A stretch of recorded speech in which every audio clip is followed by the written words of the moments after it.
উজ্জ্বল একটু বলো ও কি করতেছে, তারপরে ওনাদের কাছে সব আমরা সংক্ষেপে বলো। ওই পার্টনার প্রকল্পের আওতায় আমাদের যে শিমুলবাগ পাড়া পিএফএস কৃষক মাঠ স্কুল, সেই মাঠ স্কুলের আজকে যে আমাদের এটা একটা পুষ্টি স্কুল, আজকে ৪র্থ সেশন। স্যার, এটা আপনার আগমন উপলক্ষে আমরা একটা আজকে স্পেশাল আয়োজন করেছি।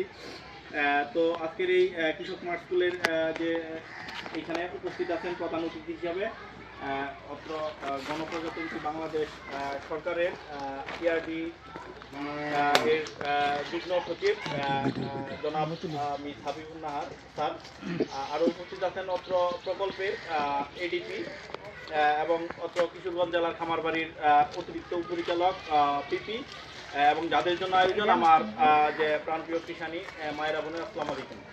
তো আপনারা ইতিমধ্যে জেনেছেন, স্যার আপনার কাছে বলতে চাই সংক্ষেপে স্যার, আমাদের এখন কৃষি বিভাগ এইখানে বা এই প্রকল্পের একটা মূল উদ্দেশ্য হচ্ছে যে জনগণের পুষ্টি নিরাপত্তা নিশ্চিত করা। এতদিন আমরা খাদ্য নিরাপত্তা নিয়ে কাজ করতাম, এখন আমরা পুষ্টি নিরাপত্তা নিয়ে, এই জন্য এখানে আমাদের 10 সেশনের একটা স্কুল, এইখানে আমরা কৃষকদেরকে পুষ্টির বিভিন্ন দিক তুলে ধরবো এবং তাদের যে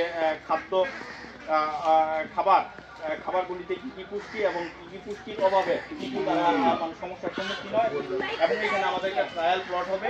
প্রতিটা বসত বাড়িতে কৃষকরা নিজেরা যে শাকসবজি নিজেরা করবে, নিজেরা উৎপাদন করবে, সেটা তাদের পারিবারিক পুষ্টির যে চাহিদাটা সেটা নিজেরাই সক্ষম হবে।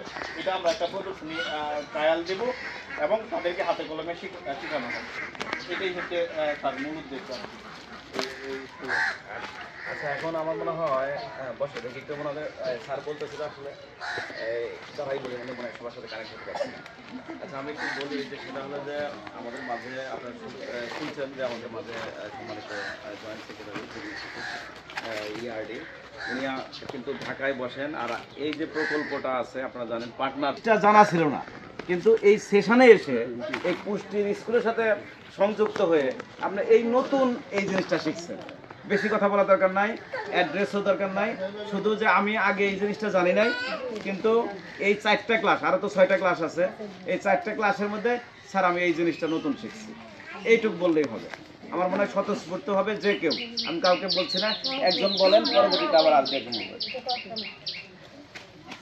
মানে আপনি আগে যে জিনিসটা শেখেন নাই, কিন্তু স্কুলের এই যে 4টা ক্লাস হয়েছে, যে নতুন এই জিনিসটা আমি শিখছি, এইটুকু বললেই হবে।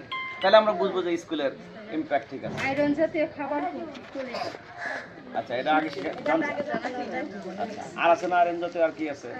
এই যে কচু শাক, কচু শাক, হ্যাঁ, পুঁই শাক, লাউ শাক, পালং শাক, কলমি শাক। আচ্ছা ঠিক আছে। না ওইটা তো আমি বলি, যে উনি যেটা বলছে, আপনারা জানেন যে বিশেষ করে মেয়েদের জন্য কিন্তু আয়রনটা খুব দরকার, রক্তের আয়রনটা খুব দরকার। এখানে উনি কিন্তু একটা কথা বলছেন, যেমন কলিজা সবাই কি খাইতে পারবে? খাইতে পারবে? পারবে না। আবার কেউ কলিজা খেতে পারবে, আবার কেউ কি করবে, কচুর শাক খাবে। আমি তো বুঝাতে পারছি কিনা?